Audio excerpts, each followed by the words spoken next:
Hey folks, this is Brian. We just got finished with a session of RQG. Excuse me, my goodness. Kind of an oddball session. I was having some technical difficulties initially.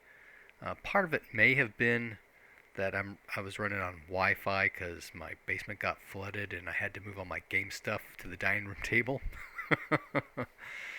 um, and then one of my players had mic issues, so he dropped out, and another one of my players had a Family Mercy pop up, so he wasn't there.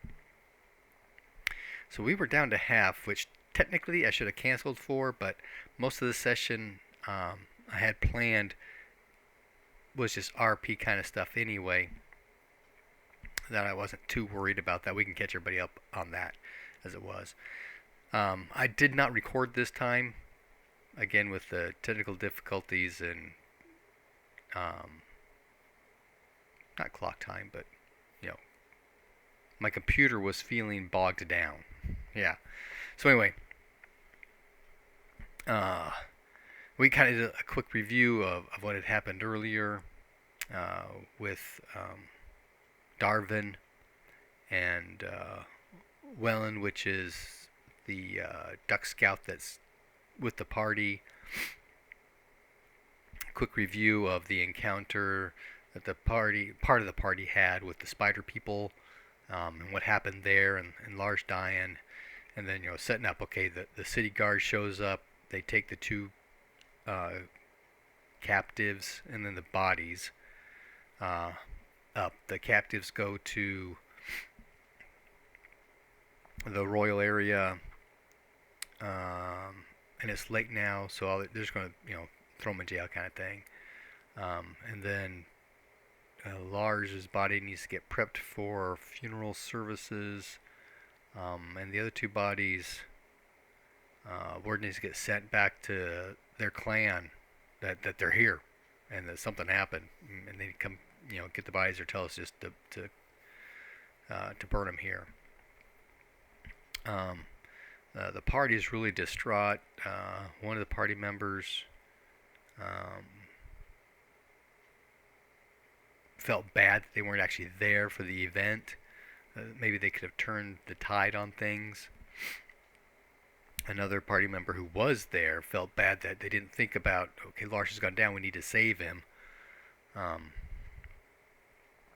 let him die kind of thing. And I'm still not sure about how I'm going to deal with that. I have put in place that you can only heal each wound once magically, in addition to once with first aid, to kind of get some more risk involved with combat. And I don't have a problem with that. I'm good to go with that. I had previously been going, you can be negative for your healing rate in rounds until the spirit leaves the body kind of thing. But I've been thinking recently that's a sharp differential. One hit point to -1, now you're dead kind of thing. Going, I don't like that either. There should be some kind of middle ground with the effects on wounds. Okay, you're unconscious, you're going to die in 10 minutes unless you're healed. That kind of thing. So I'm thinking of adding in an unconsciousness range from 0 to negative your healing rate, and then if you're below that in your healing rate in rounds, you die kind of thing. So it gives a little more span. Haven't had a chance to actually play test that out. We'll see how that works when we actually do some more combat. But it was a poison. It was a poison that put Lars down. 2 of those spider bites put him down. So the next day, the party gets up. One of them is hell-bent for leather to kill these guys. They killed Lars. I need to kill him back kind of thing. Pardon me. And they go in. The Wind Lord's there. The Lankermai priest is there. So they got, the truth tell and the mind read going, and one of the party members has Sense Chaos, the Stormbolt guy. He wasn't, he missed his role, so he doesn't sense anything. As part, the party's still convinced there's some kind of chaos thing going on, and that some kind of chaos being who is portraying to be these herders that they helped previously.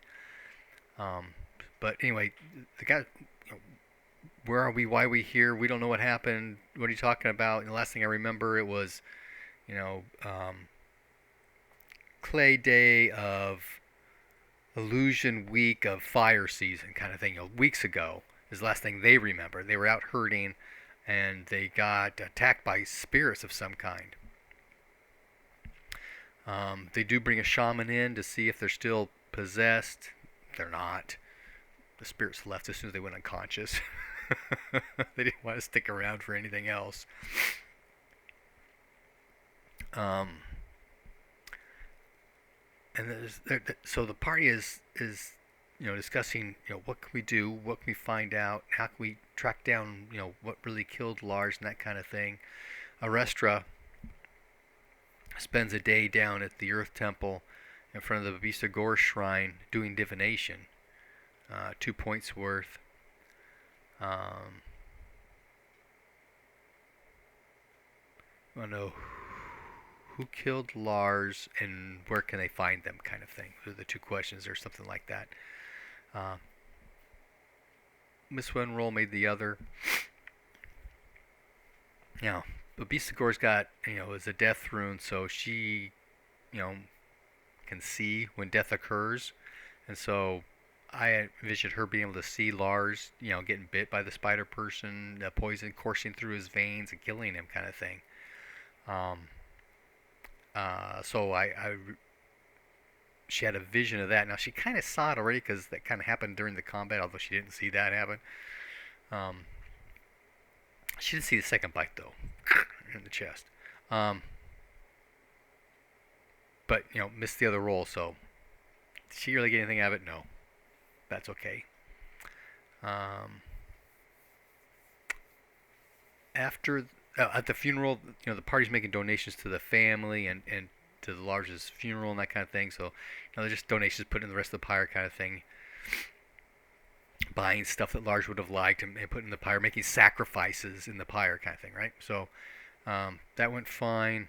As the fire died down, a gentleman comes over to the party, an associate, a friend of Lars, another Lankermai philosopher sorcerer, and introduces himself to the party, kind of makes contact. If you need any help from the cult, let me know. I'll be more than happy to help out with things. And we could do some help with trying to track down these killers and stuff. There's some discussion on what can we do, where can we search, and he asked, well, did Lars say anything before he died?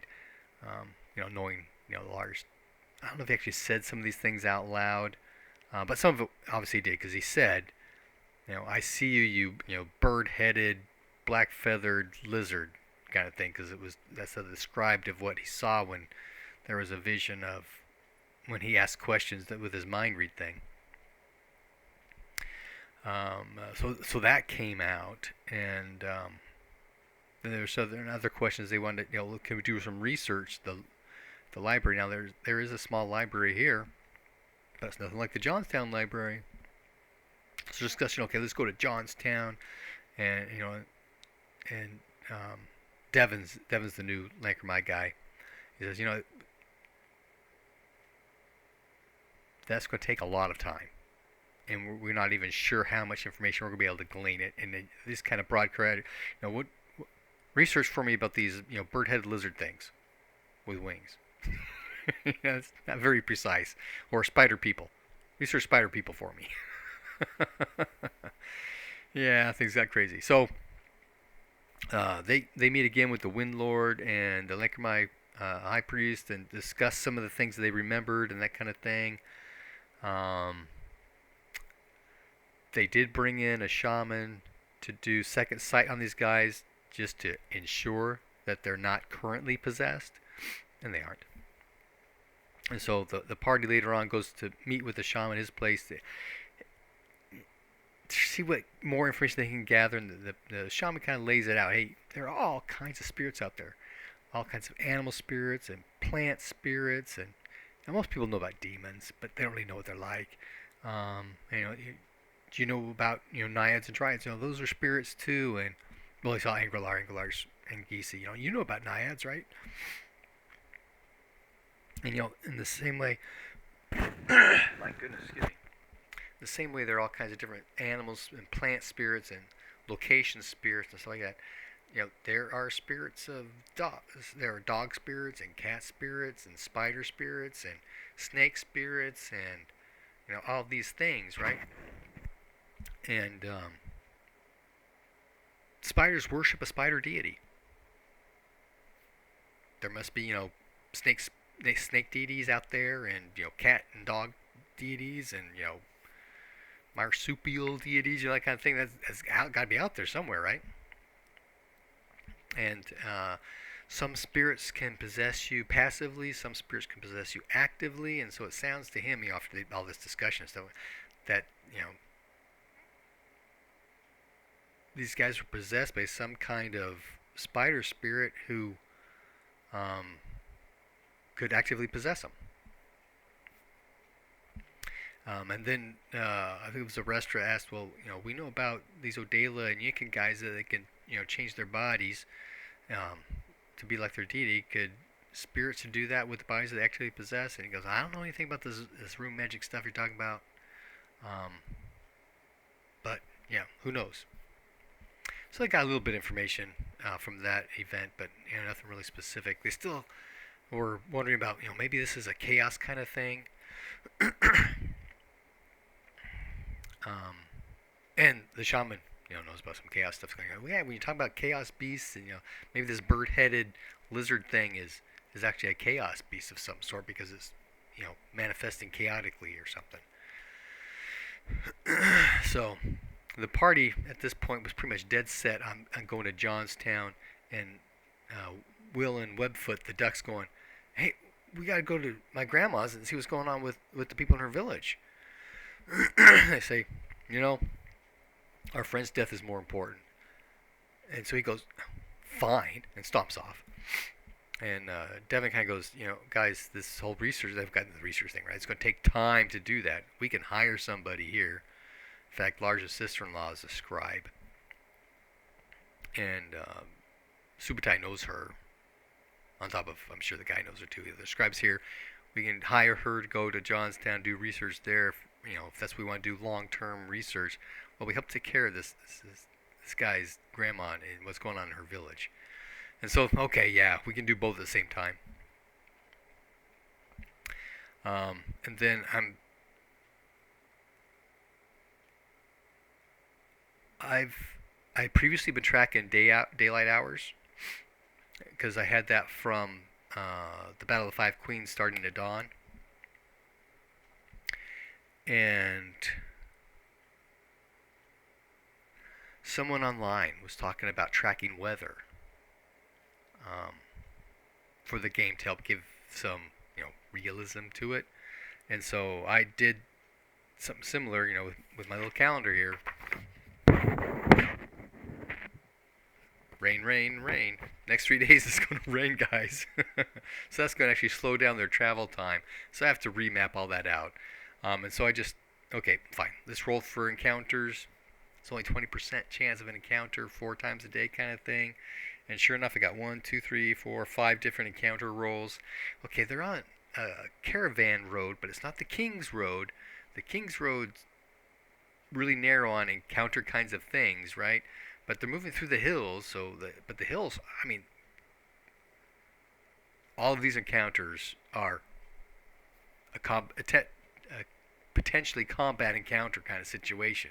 So I kind of, I need to figure all this stuff out because they should be able to stop at towns and stuff on the way. A couple of these are in the middle of the night, so I can just get rid of those. And, that kind of thing. And I need to gen up these encounters. So we kind of ended the session there. It was a short session overall. Again, I did not record it. But that's where we ended it. So there, on the road to Marsh Edge in Les Milder lands. And we'll see how things go from there. Happy gaming.